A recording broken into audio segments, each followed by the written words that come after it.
Sisters, come together now, come together now. It's time to help each other out, help each other out. It's time for transformation, time for healing. You've got the potential, you've got the power now. Sisters overcoming and rising. Inspiration, interviews, and more. A sisterhood for healing and empowerment. Join Dr. Stephanie and Soar.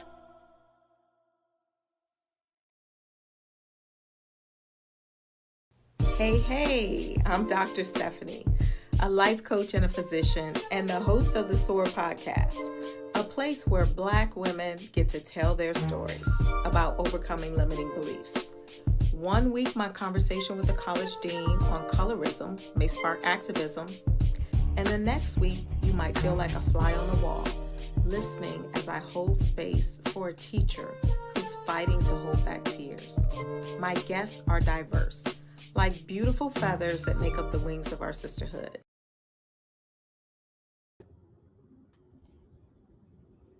Hello, Dionne, and welcome to SOAR. Good evening. Thank you for having me. Good evening, and good evening to all of my guests out there.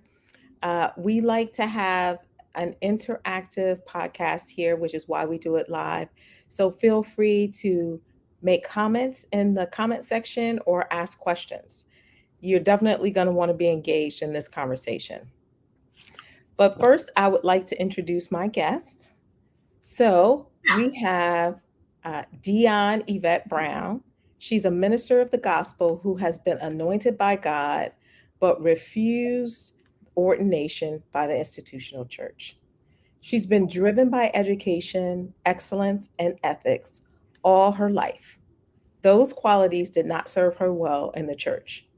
A cataclysmic experience led her to discern her call to ministry in November 1995. She subsequently quit her job and moved to Atlanta, sight unseen, to pursue theological studies in 1997. Her pastor withheld ordination from her because she would not relent to his sexual harassment. Not one to be deterred, she left her denomination and finished seminary without even ever abandoning her vocation.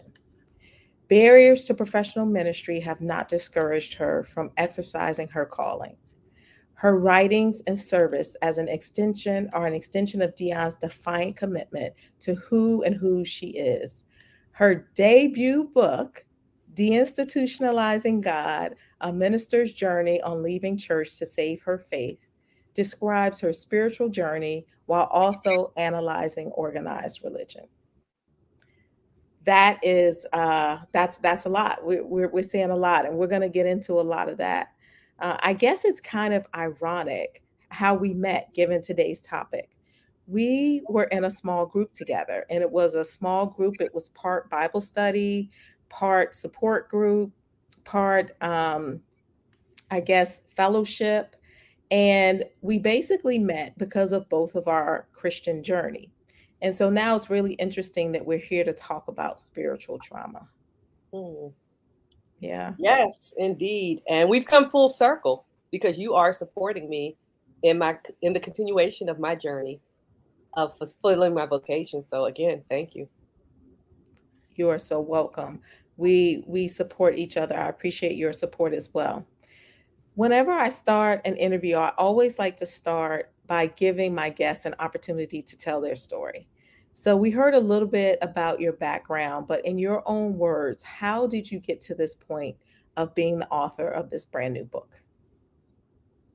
Well, you told the high level version of the story, and I don't want to give it all away, but I was raised in the church. My parents did not go to church. They sent my siblings and me to church. Some of the neighborhood children also went to church with us. And we never had a sense of belonging in the church, though, because the particular congregation we attended was pretty bourgeois, and we were not invited. We just crashed. And so part of me had this longing to belong, always wanted to prove myself that I belonged, that I was a good, respectable person worthy of going to church. And that's far from what Jesus came for.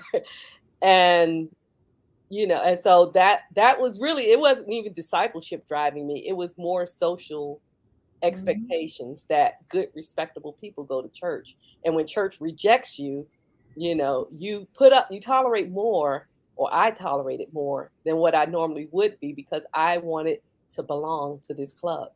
Mm-hmm. Mm-hmm. I definitely feel that. I mean, I think it's human nature for us to want to belong to something. I mean, if you think about how organizations are tribalism and how organizations are formed, we have this innate desire to want to belong.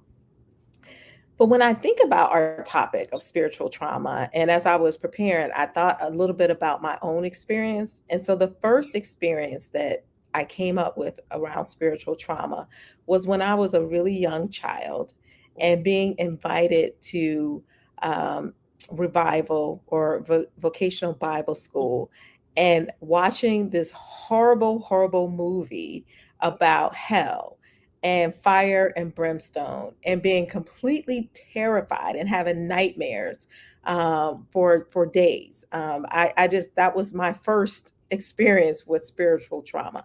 So I think everyone has different experiences or different ideas about what spiritual trauma is. So I would love to find out what your definition is and what you mean by spiritual trauma. Well, first of all, I can only imagine what that was like for you, and can understand how that would be traumatic for a child and even some adults um, facing that. But before I go into spiritual trauma, I'm going to define trauma in itself. And this is a reading from the book.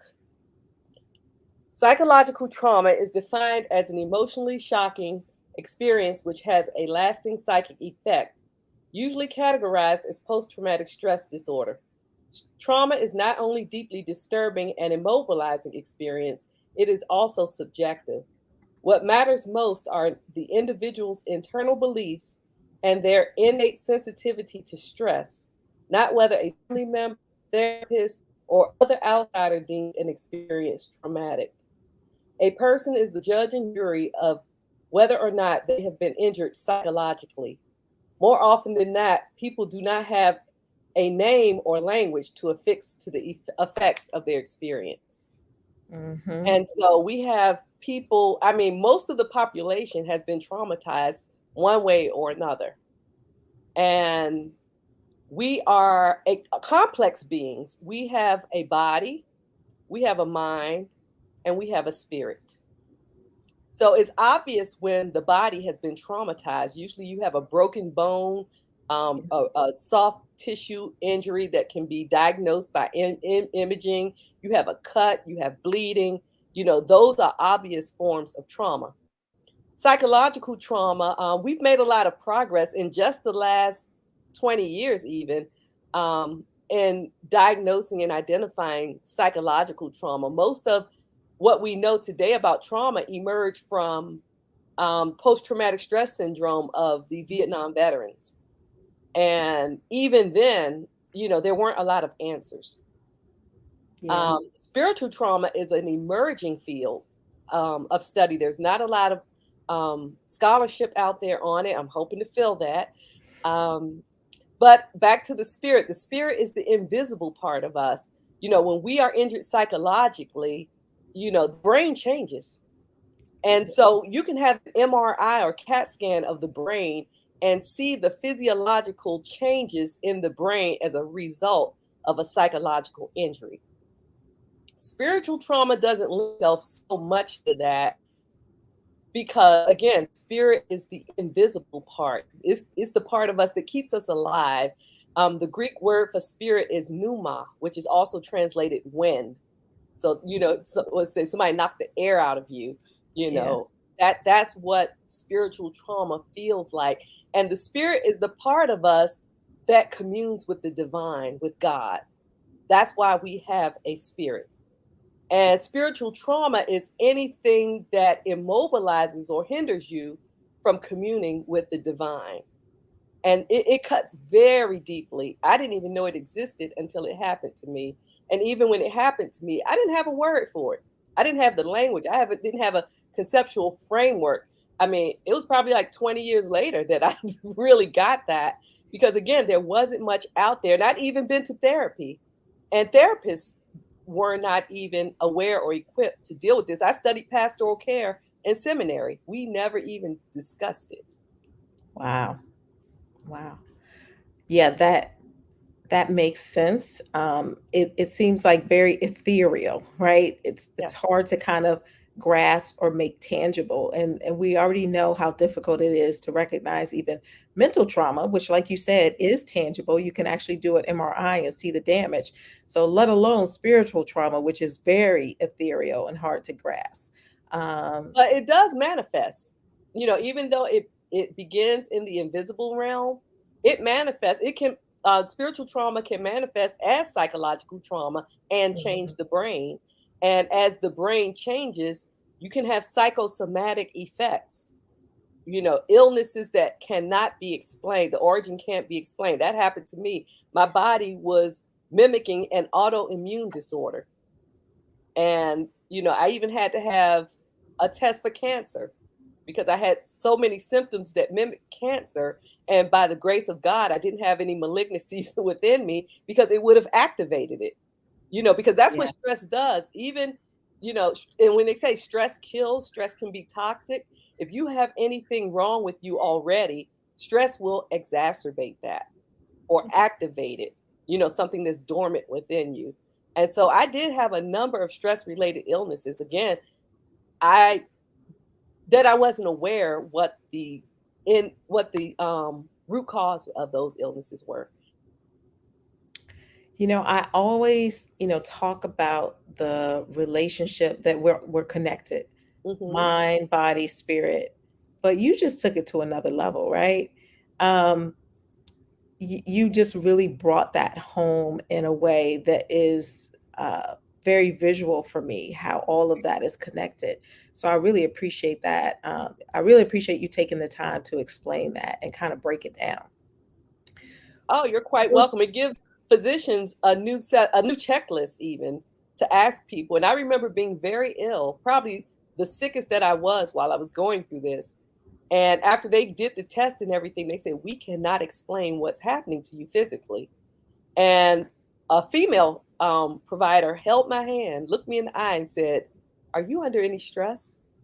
And I looked her back in the eye with a straight face and said, no, because I was so embarrassed about what was happening to me, even though it wasn't my shame to bear. And Yeah, that, I mean, how often does that it happens all the time. happens all the time. Absolutely. Well, I just want to say that I absolutely love reading the book.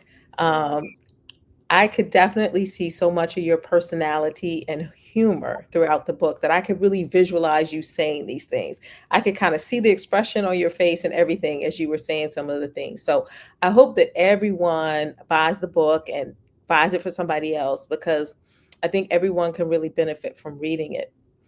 But one of the things, as is in the title, deinstitutionalizing God, I want to talk about, you talk about trauma and how trauma is experienced by many people in the church, and that the institution itself, and institutions, many institutions, but specifically the church, can be a cause for trauma. Why do you think institutions, and specifically the institution of church, causes so much trauma?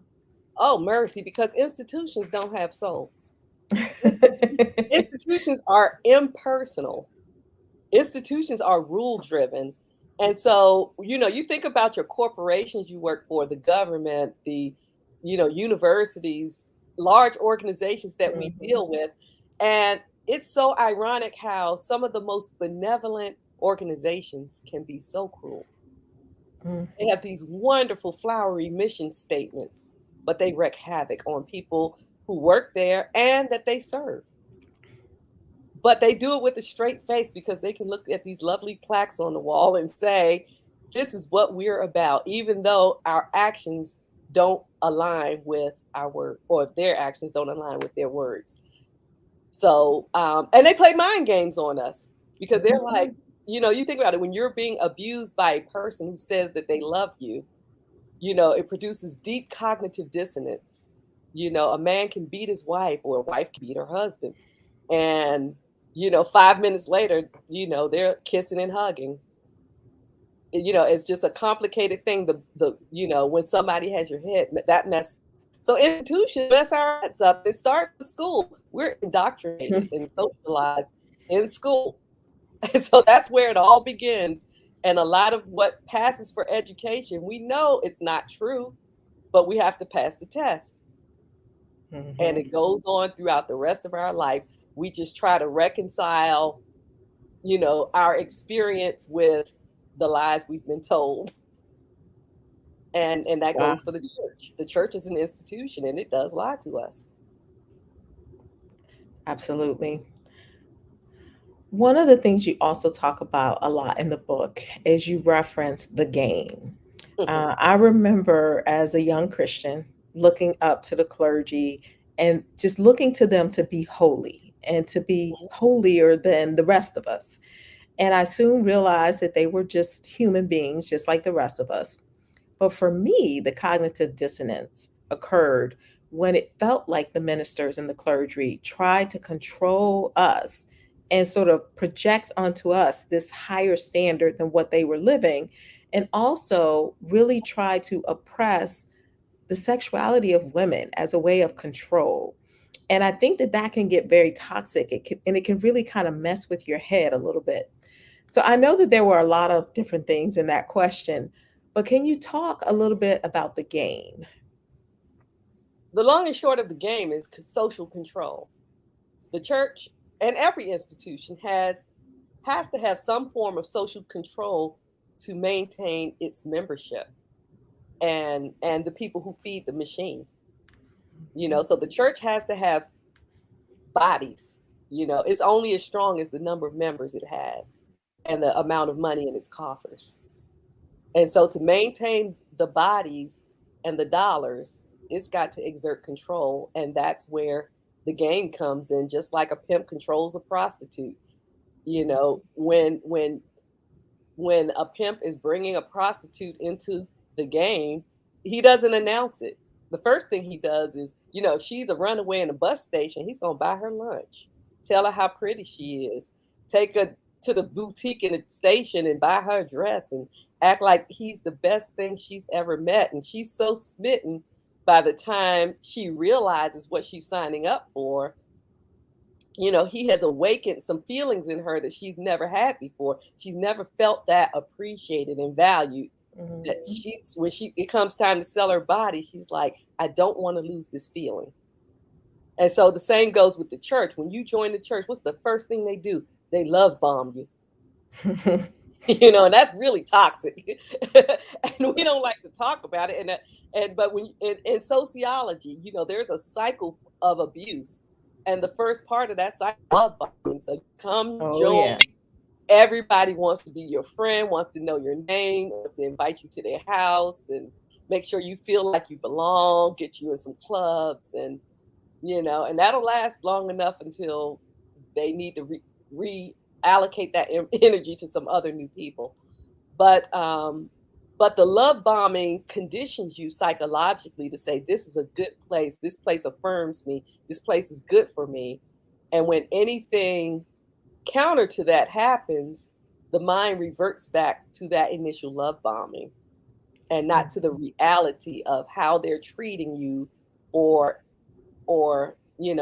any other experience that doesn't align with what that organization really says it's about.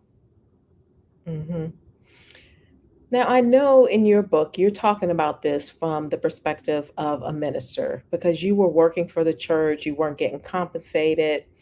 And I'm sure that there are some people who are, churchgoers in the laity or who are just regular congregants just going to church who feel that, they're not really traumatized or they're not really being abused. They feel like the love that they experienced when they first came into the church, maybe it waned off a little bit, but they're not feeling the negative side like you really felt it. Do Well, you think that everybody's that, experience is different. yeah, Everybody's not traumatized in the church. Everybody's not being abused in the church. But, as Martin Luther King said, injustice anywhere is a threat to justice everywhere. So abuse in the church is the threat to love in the church. mm, Even though it's not happening to you, doesn't mean everything's okay. So when we join the body, because the church is the body of Christ, we are accountable to the entire body. We are entitled to, girls being exploited by their pastors, boys being molested by their priests, people being abused financially and living on the margin while supporting the largesse of a spiritual leader. And then, not being able to avail themselves, because the early church shared all their properties in common. And I've known people who have been faithful financial stewards of their respective communities of faith, but when they had a need, the church was not there for mhm. them. And they could see the largesse of the leadership, but when they have a crisis, and sometimes their crisis doesn't even amount to a lot of money, but it cuts really deeply when you've been so faithful, because you're told this is what you do to support the body, but you're not considered part of the body when you have a need. Yeah. That's traumatizing. And trauma can happen a lot of different ways. And let me go back and say, spiritual trauma doesn't only occur in the church. Your spirit can be traumatized in a bad marriage. Your soul can be sucked out of you in a job that you don't belong in. Um, you know, you're, that's just life. Things come at you differently. Comes at your body, your mind, your soul. And it just depends on how it lands. But it's not just a matter of where it happens. It's a matter Yes. of the net effect it has on you. That is the truth. I thought I felt like you were about to start preaching right there. I was like, I was like, because that's so true. Spiritual trauma can happen anywhere, and I like what you said about abuse of one is abuse of everybody, because we're all connected as a body. We're Mhm. supposed to be connected. Some of us are the neck, some of us are the hands, some of us are the feet. So if we're connected to one body and one part of the body is being abused, it's gonna eventually affect us, and we can't ignore that. It's just like when you're sick and your feet hurt, everything hurts. When your Mhm. feet hurt, everything Yeah. hurts. So yeah. Yeah, and it reminds me of just this past week, the case with the Southern Baptist Church, where a young lady or a pastor admitted to committing adultery, and the congregation applauded him for his confession and surrounded him and laid hands and prayed on him at the end of the service. But there was a woman in the congregation who stood up after his announcement and said, "I was 16 when you raped me in your office, Ooh. and you exploited me sexually for 9 years following that." And people in the church knew about it. And at the end of the service, they all surrounded the pastor, not her. After hearing that, they still After hearing surrounded that, him. yeah, yeah, yeah. There's a very strange relationship that starts to occur between this protective nature that sometimes people have over their pastors. Mhm. And I, what it reminds me of is like what you said of the example of the pimp and the prostitute. Once you've been kind of gamed and you've gone through the grooming process and all of those things, then your ability to see clearly is forever altered. And that's almost what it sounds like when you give these types of examples of people just seeing evil and not calling it out for what it is. That's absolutely right. And I've seen it play out many times over. And even when I was going through, the first thing I thought about was, I can't believe this is happening.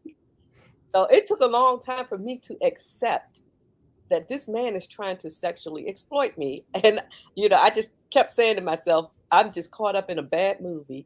And then once I accepted this is really happening, I have to find my way out. And I believed someone in the church was going to rescue me. They were going to hold him accountable, help get me ordained, allow me to serve freely. And that never happened. And that was that part. That was more soul crushing than the initial offense, because people, and this didn't just happen in one church. This happened, it started at one church here in DC. I went to Atlanta to seminary, and people down there knew what was going on. And, people at the seminary knew what was going on. I came back to DC, joined another church. And they're like, oh, you've been to seminary. You're not ordained. Why aren't you ordained? Tell them why I'm not ordained. They're like, ooh, I can't touch that. Because they all know the political ramifications of touching that third rail in the church.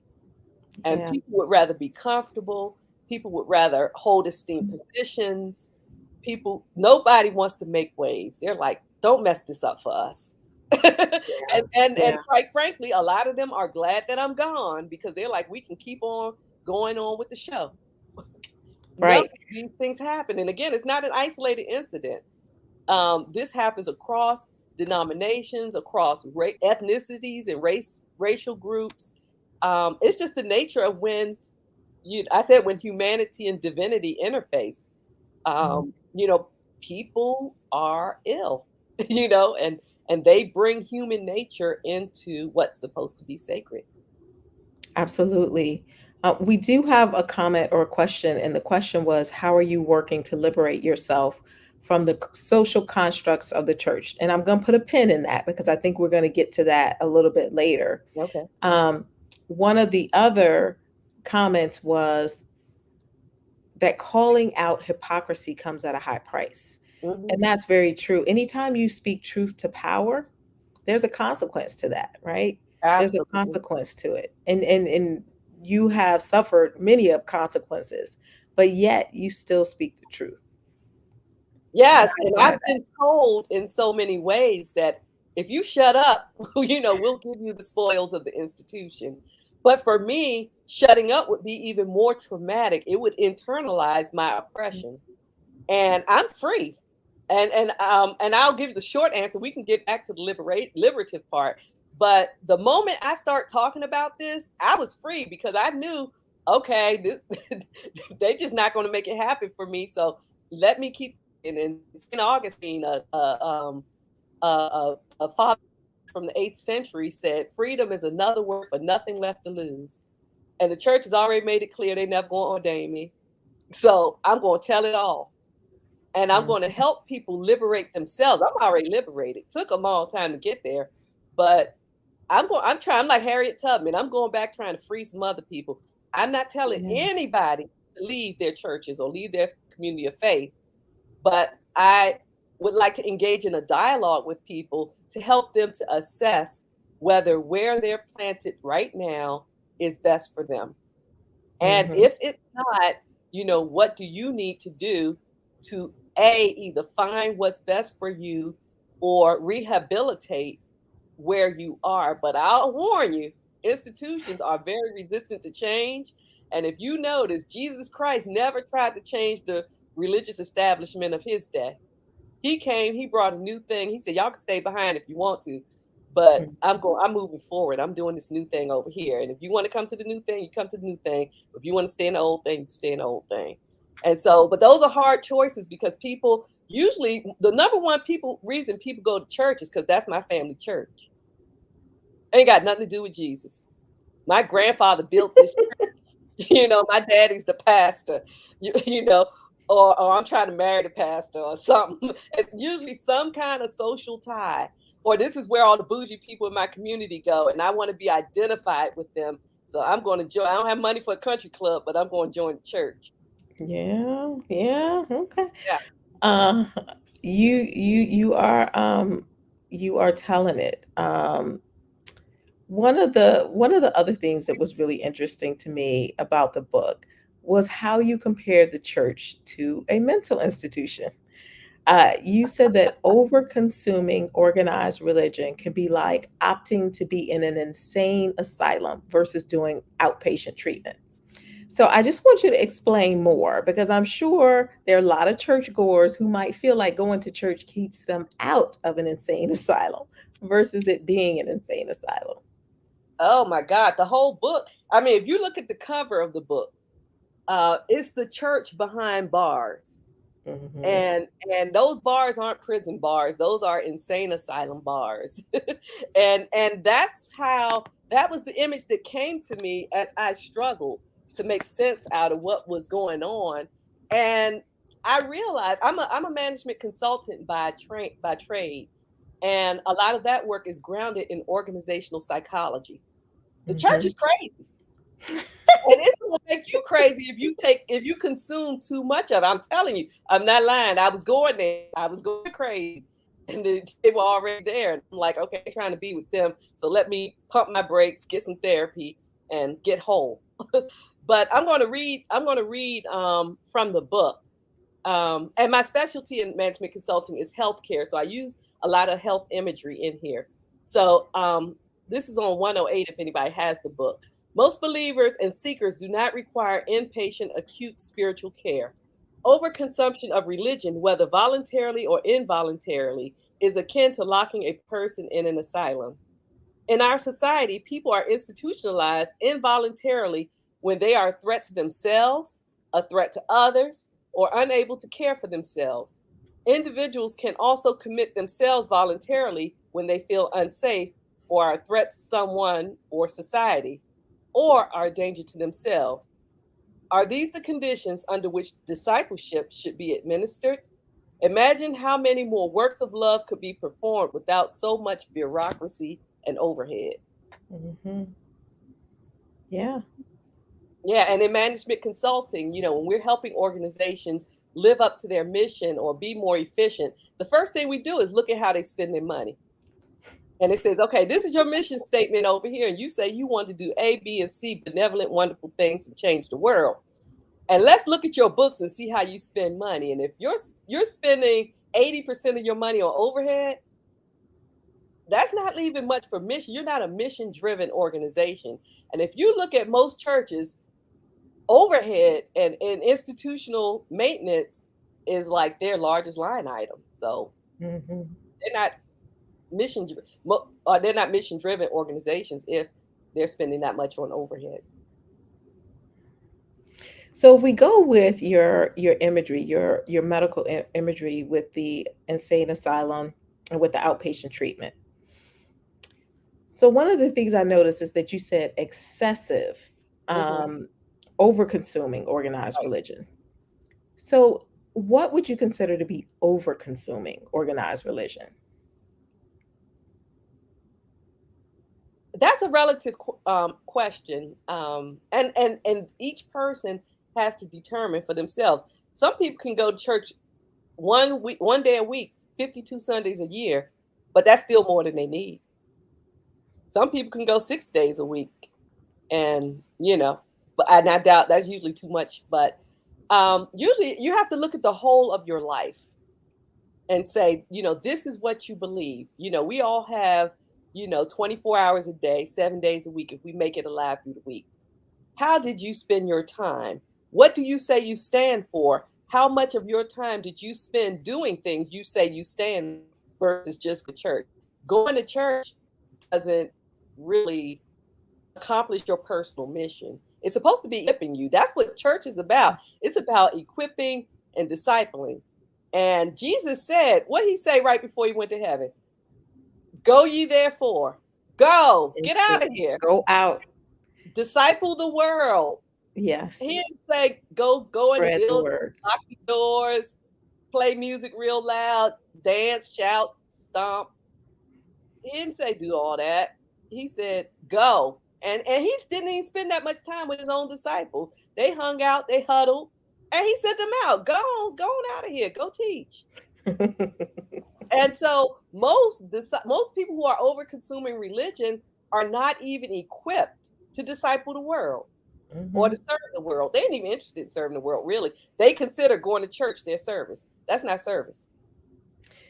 When you talk about that and you talk about over consuming religion and sort of kind of being that Pavlovian relationship of just kind of being controlled, it really makes me think about this whole guns and God thing Mm, that seems to be going on now. Like in my mind, I cannot even fathom how people have married those two, that guns and God Ooh. go hand in hand. But I feel like if you sit in a congregation for, week in and week out, where the message is being fed to you, just like propaganda, that Mhm. this is who we are, this is what we do, that again, it's that same game, that same being pimped.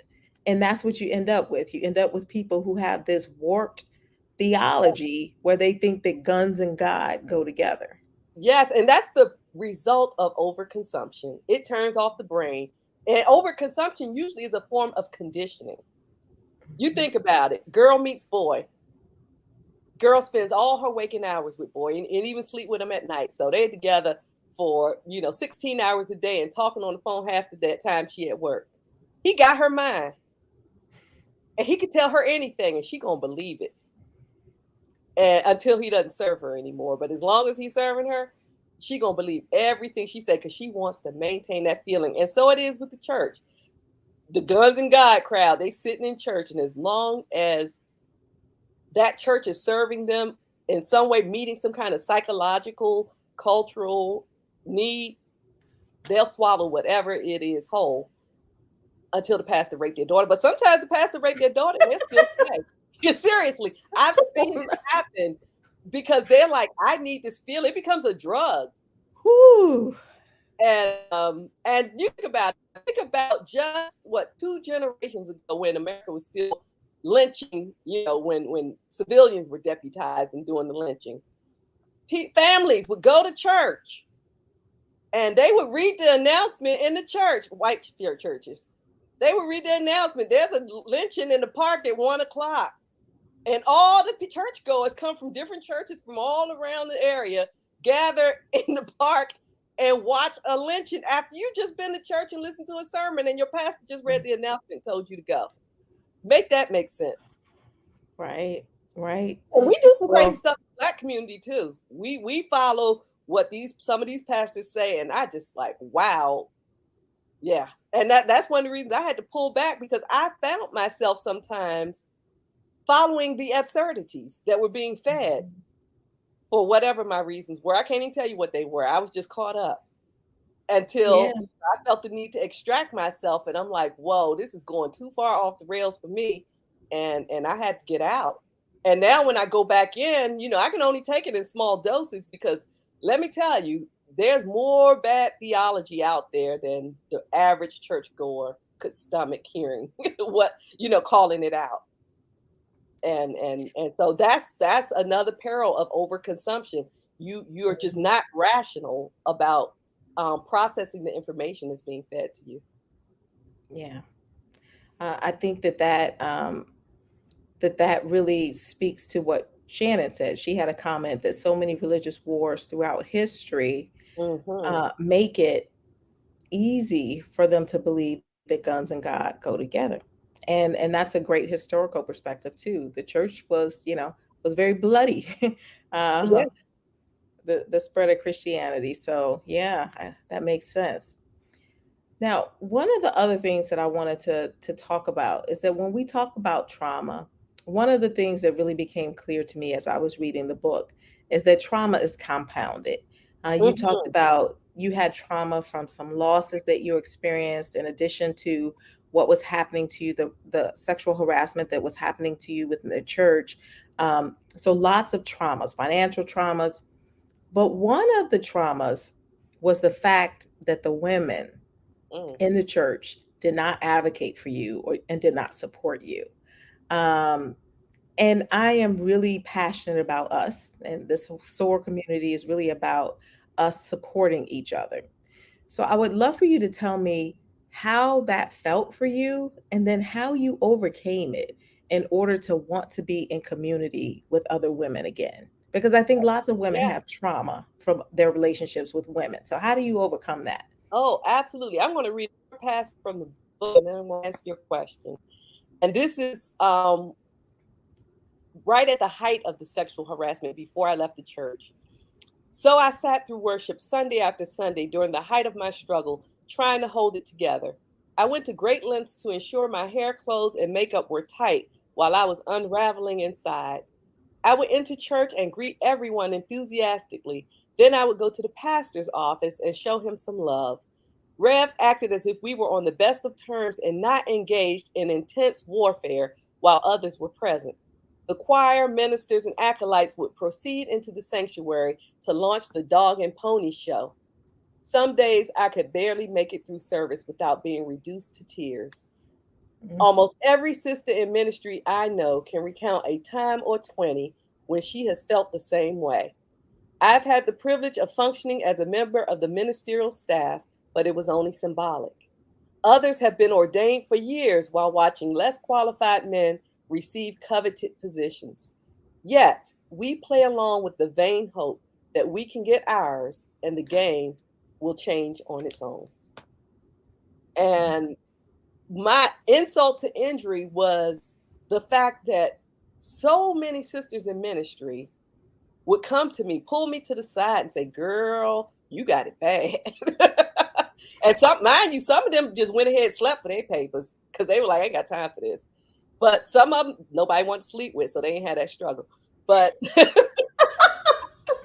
I know I've had women say, I seriously, at the church where this happened, they're like, "Well, I've known Rev for all these years. He ain't never done this to me." I'm like, "Well, you ain't cute."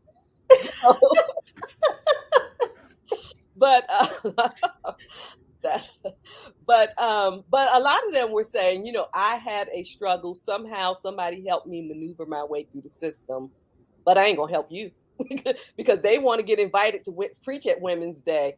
They want to pastor a small church with 50 people. They want the crumbs. They will take the crumbs. They will sacrifice all their sisters just to get some crumbs. And their wettest dream is probably to marry a pastor who got the spoils and she can just co-pastor with him or share his spoils. But there's no solidarity among women in church. And I remember when I was in the AME church, they had this group called Women in Ministry. And I'm like, whoa, yeah, women getting together and they preach real loud. Let me go talk to them and see, if they'll help me out. And they're like, "Nah, girl." Because they wanted to keep preaching. They wanted to keep getting appointments and getting the spoils of the system. But when the system comes down hard on them, guess what they do? They come back and they want the same people who they've been marginalizing to advocate for them. So that was an extreme disappointment. And even with the publication book, I had one preacher say, "Thank you for writing about what we normally only talk about in private," but she's still only talking about it in private. My phone be ringing off the hook, and I have people emailing and texting me, talking about, "Girl, I want to talk to you about your book." I'm like, "Write me a review, invite me to your church to preach. Talk about this openly yourself. All the little secrets and innuendo that you telling me I'm burning my ear about, put it out there." Because just telling me that's not what's that going to net? I already told my story. But they're not going to tell their story. They're not going to stand in the gap for sisters. They just again, they're being very self-serving. And like I said, it is still that threat to the body still persists. Even when I was in seminary, I mean, it was really intense in seminary because it's like women were fighting they knew there was only a small amount of spoils for women. Yeah. Even though we're the overwhelming majority of the church, there's no reason we shouldn't be running this. The patriarchy is strong. And it would not persist without our full complicit support. Yeah. We should be turning them tables over like Jesus, but we don't do that. We just preach real loud on Women's Day, and they let us get sassy a couple times a year, go on women's retreat and this, that, and the other, but get back in your place the rest of the time. And so, most of the time, these sister circles and these women's, fellowships and all this other stuff, they just turn out to be like hen parties or just girlfriend gatherings, but not really places where we huddle, harness our power and say, we're going out here and change this, not just for ourselves, but for the integrity of the body of Christ. That's not happening. Absolutely. And that's what I assumed was happening because, again, I had attended some women's retreats and sat through Women's Day sermons. And I'm like, wow, these sisters are doing it, but they just performing. Whew. Well, so the second part of my question was, how did you get past that to want to be in community with women again? So I guess I need to rephrase that. Have you, how does that work for you? Are you still open to being in community with women again after experiencing these very disappointing, hurtful experiences? Oh, I don't hate women at all. And I have sister friends. I have neighbors. I have family members. Love is where you find it. And I have males who have been very supportive of me. And I remember the week after this book was released, I was invited to present it to a clergy fellowship here in DC. And one pastor of what's supposed to be one of the most progressive churches in the city said, "Oh, I'm bringing you to my church to preach." I was like, "Okay, let's holler." So, I said, "Let's talk." 2 days later, we talked. Child, that invitation had been rescinded as quickly as he offered it. Wow. But I'll tell you Do you know this. why? Child, we talked for an hour before he told me. We just kicking it, talking. I said, "Well, the purpose of this call was for us to talk about your invitation, and we almost at an hour. What's up?" And he's like, "Oh yeah, about that." I'm like, "Yeah, I see you." Mm. But I'll say, I have a male friend from college who pastors a church outside of Baltimore. And when he ordered the book, he read the book. He was like, "Girl, this is it. This is it." He invited me to preach at his church. That's the only one I got so far. And he's already making it happen. He got my contact information, to get the official, invitation and all that other stuff. And he is about it. He sent a copy of the book to his bishop. Wow. And he said, "The bishop needs to read this." And I'm like, "Thank you." That's when people ask me, "What can I do?" I see Janine, my line sister over here, asking, "What can we do as individuals to start to address these challenges?" Now that you're accountable, because when you get to that throne, we all have to give an account of our practice of faith in our lives. And, support women. First of all, I've seen women get appointed to churches as pastor. First thing the church say before she even show up, I've even seen where they lock the door so she can't even get in. We don't want a woman pastor. Support women pastors. Support women who are in ministry but maybe not pastoring. When she preach, show up. Don't just show up to church when the pastor preaching. Show up when the sister preaching. Show up to her Bible study. Encourage her. Give her some money, because she ain't making nearly as much money as her brothers in ministry. There are lots. Invite her to preach. Invite sisters to preach at your church. They don't get invited out that much. There are lots of ways. And also, even beyond supporting sisters in ministry, support everybody in their spiritual growth so we can have an equitable society within our community of faith. Jesus didn't make distinctions between men and women. He taught women, he taught men. Sometimes the disciples, they're little dim-witted butts sitting off to the side talking, "Why Jesus over there talk to that woman?" He wasn't hung up on that. And that's what happened with the woman at the well. And she turned out to be a great evangelist in John chapter 4. But they don't give her credit for that. When anybody preach about her, they always preach about her 5 husbands or the 5 men she had. But they don't never read to the end of the story where Jesus discipled her and she went on to become a great evangelist long before the 12. Well, I'm glad you said that. Yeah. Support because as you were talking, I was thinking of some bishops who need to read your book that I will send the book to them. So definitely, yeah, because this needs to be a movement. Clearly, yes. By what you just said, that one invitation was rescinded, it just means that the institution is protecting the status quo. But it needs to be a revolution to change the status quo, because the status quo is not acceptable. Not at all. I had a cousin, her son was shot to death, and she asked me to preach his eulogy. And then she called me back and she says, "Oh, well, the pastor of the church really don't want women in his pulpit." I said, "Well, why do you go to that church?" And she said, "Well, you can call him and talk to him." And I said, "I ain't got to explain my call to nobody. If he don't want me in this church, I'm not coming." In 2022. well, this was 5 years ago, but still, it was But recent. still, And I said to but you know what? I didn't even call him. I said, I ain't begging nobody to preach at their church. But she couldn't find nobody else who knew her son. And so the church finally got back to me. One of the associate pastors called and said, the pastor said it's okay. Okay. So I went, preached the eulogy. The pastor wasn't there. And the associate pastor came up afterwards, like, wow, you were great. Da, da, da. Like, Lord, please. And then of course he tried to hit on me after that. Get out my face. whew, Yeah, it's deep. It's yeah, deep. The corruption is deep. yeah. Um, Or just the assigned roles. Even though I'm there in the capacity of preaching, for him, I'm there as a sex object.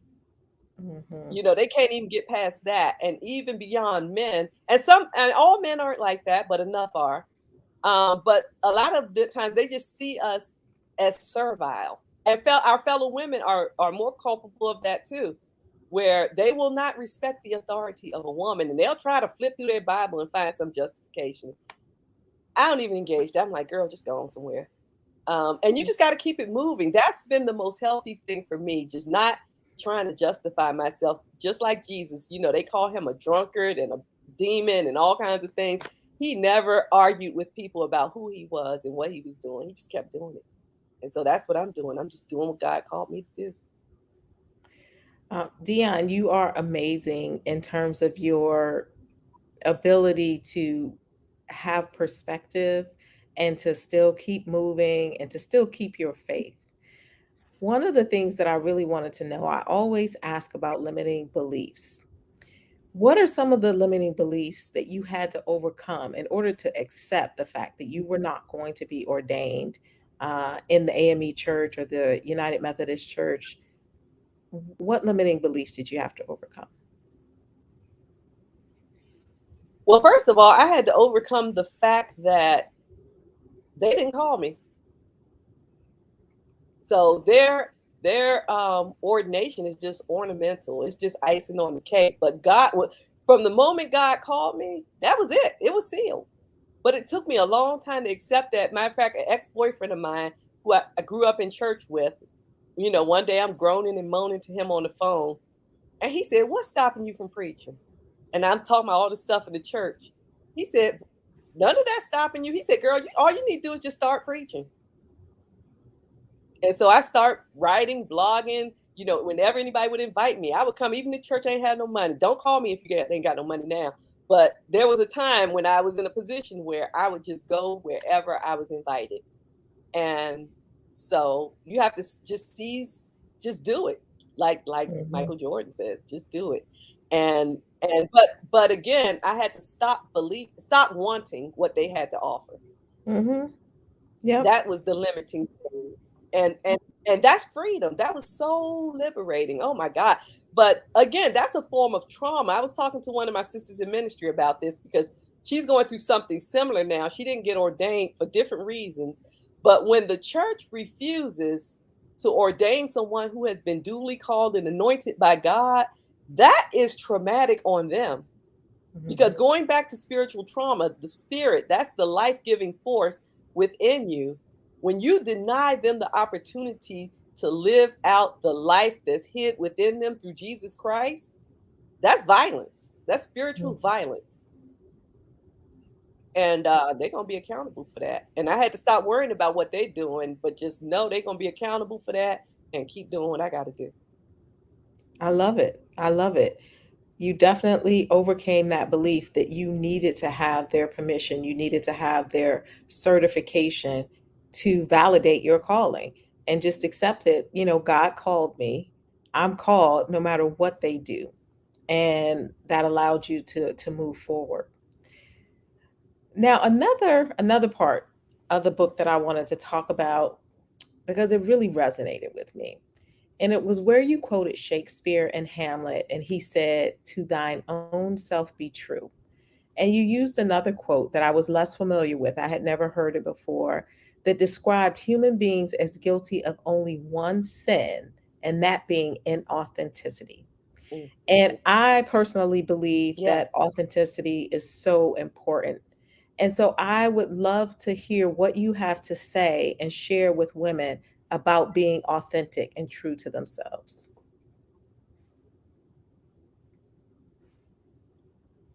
Yes, that quote is from, and he says the only sin human beings are capable of is inauthenticity. And he defines inauthenticity as not being what God created you to be.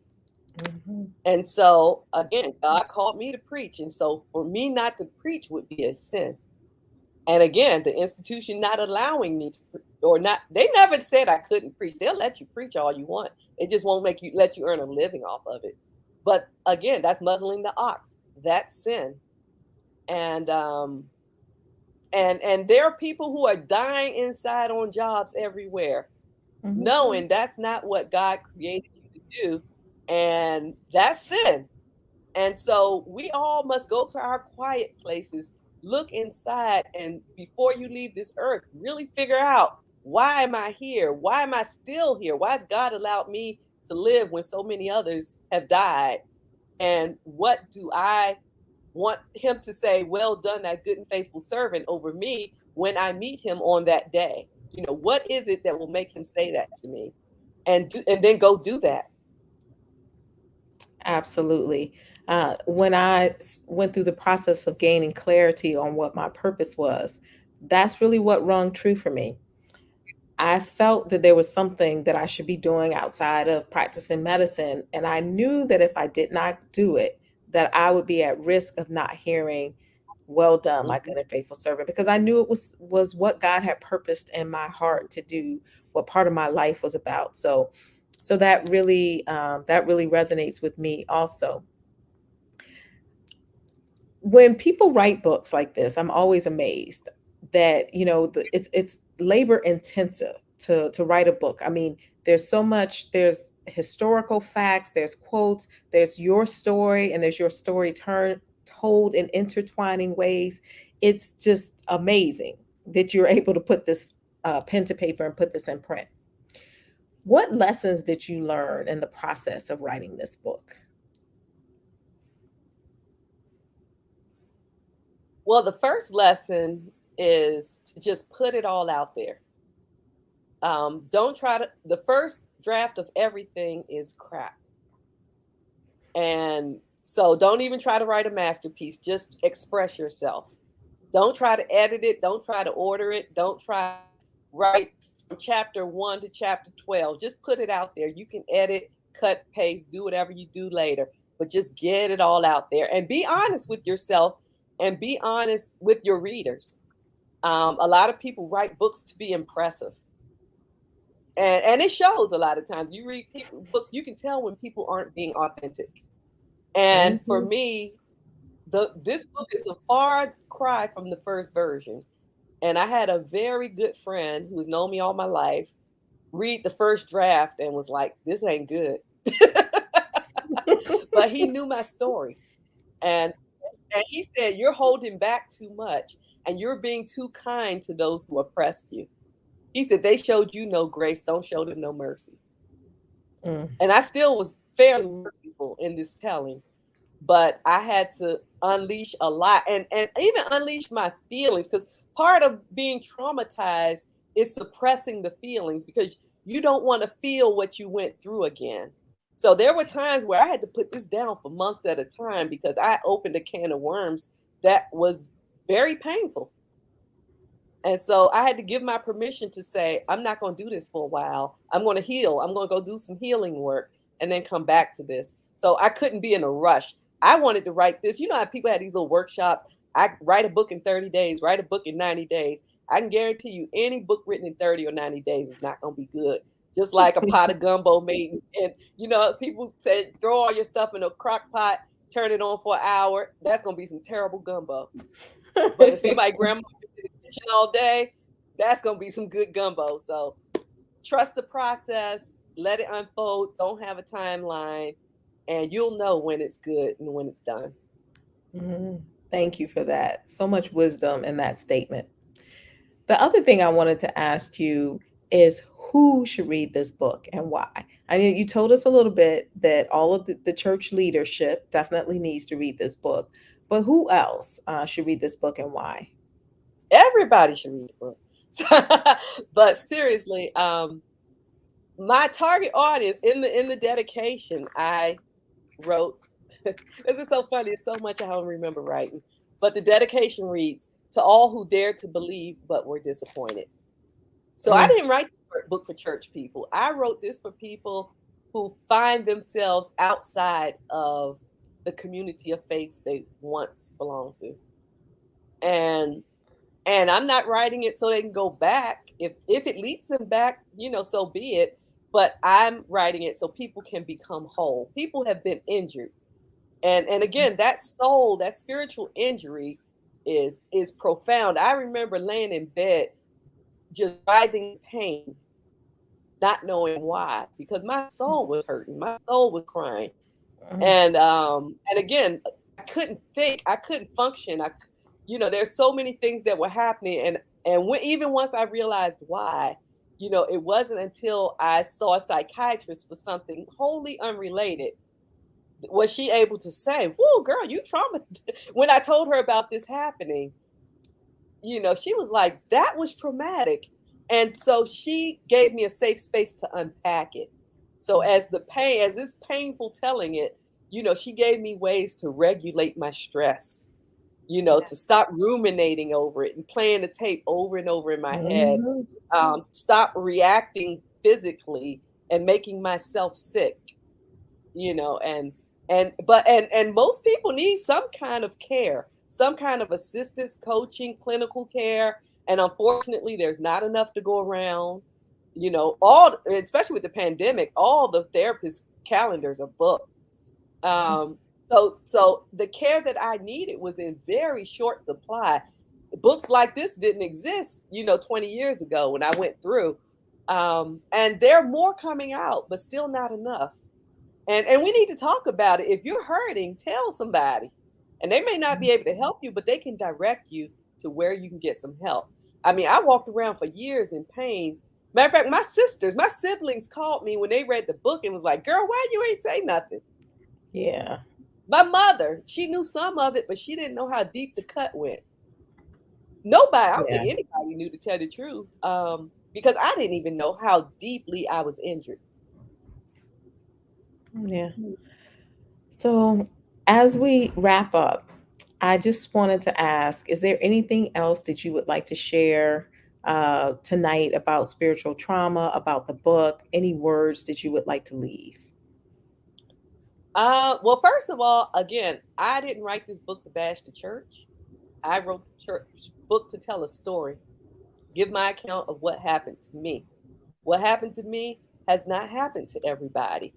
So I'm not prescribing that people work out their faith the way that I worked out my faith, but I'm provoking questions and conversations for people to work out their own faith with fear, salvation with fear and trembling, and ask the right questions about whether what they're doing is serving them and actually serving the Lord, or are you just going through the motions? So my goal for this book is to reform the church.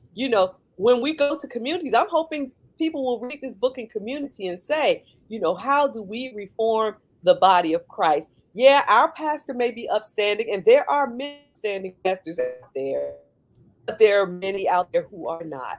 What are we going to do about it? My greatest shock about writing this book was that everybody I who heard the stories about Rev, and even people I told orally, everybody was like, "Oh, he was awful." Everybody knew how terrible he was, but nobody did a thing about it. And there are a lot of awful Mm, pastors out there right now that nobody's doing anything to hold accountable or confront. So again, I'm hoping that this becomes a clarion call to mhm. say, we want, and think about the people who have fallen away from your communities of faith. Do you really want them back? Do you care that they're gone? Do you care that they're hurting? And if you don't care, you really need to check yourself, because that means Mhm. you're not caring about the whole body. You're caring about yourself and pieces of the body you like, and that's not pleasing to God. So, what I am hearing is that this book is really a call to action for all of us to reform the faith community. So none of us can say we don't know, right? We've read the book, we know. And once you know, you have a responsibility to act, you know. So I'm taking that on personally as a call to action, and I'm hoping that everybody who listens to this podcast will take it on as a call to action as well. There's something that we can all do. So I know I saw one comment that said, well, somebody said it's akin to the Me Too movement in the church. And yeah, it definitely is akin to There's that. actually a movement out there called Church Too. Ah, If you search on that hashtag, there are lots of. So matter of fact, my next book was supposed to be called Tales from the Church, and it was a collection of stories of really bad things that have happened in Christian communities. Well, they done beat me to it. If you go on Twitter and search on Church Too, ooh, things worse than I knew of it or could imagine have happened. wow. So one person did ask, they said, I need the book. So where can they buy the book? And also, how can they contact you? How can they follow you so that they know firsthand when this next book, whatever your next book is coming out, and all of the wonderful things that you're doing as you speak Oh, truth to power. thank you. The next book is actually going to be on trauma. One of my beta readers is a psychotherapist, and he said he wanted to hear more about my actual recovery from the spiritual trauma. And at the time of this writing, I didn't have the vocabulary or framework to speak to that. And then it would just have overtaken my story. So I said, that's the next book. And so I'm studying and researching now to produce that. If you'd like to contact me, you can go to my website, dionneBrown.com, DIONNEBROWN.com, and there you can also email me at dbrown at dionbrown.com. My social media handles are all on the website. The book is available wherever books are sold: Amazon, Barnes and Nobles, Thrift Books, Books A Million, Walmart, and locally at Politics and Prose. That's the only retailer that has it on the shelves. I know some people want to touch it, feel it, and flip through it before they read it. But it's good. I'm going to tell you, if you don't like it, I'll give you your money back. But you can go on my website if you'd like an autograph copy. It's available for sale on my website. And if you would like your autograph, please let me know. And if I know you already, I'm gonna autograph it anyway. But Yeah. thank you for your interest in the book and your support of this project. Yes. Thank you for your time. Thank you for spending this time with us here on the SOAR podcast, and for telling your story and for having the courage. You know, I think courage begets courage, right? You were Mhm. probably born with a lot of courage. Maybe some of us weren't born with as much courage, but the fact that you stepped out there and you were able to do what you can do is going to inspire other people to be a little bit more courageous. So thank you so much. Thank you. And I'll say I wasn't always so courageous. There were times when I had the wind knocked out of me, for years, walking around with this burden. And so I had to come back into myself. But again, that's the nature of trauma, of psychic and spiritual trauma. You lose yourself. And it's a process to come back to yourself. And again, it's hard. And most of the time, people need help to do that. It's very almost impossible to do it by yourself, but it is possible. But the chances are not as high. Mhm. Well, I'm so glad that you were able to go through that healing process. And I cannot wait to read the next book and really read a little bit more about that process. So thank you and have a good night. And thank you all for joining us on our discussion. And hopefully, we'll see you next time. Good night. Good night. Sisters, come together now, come together now. It's time to help each other out.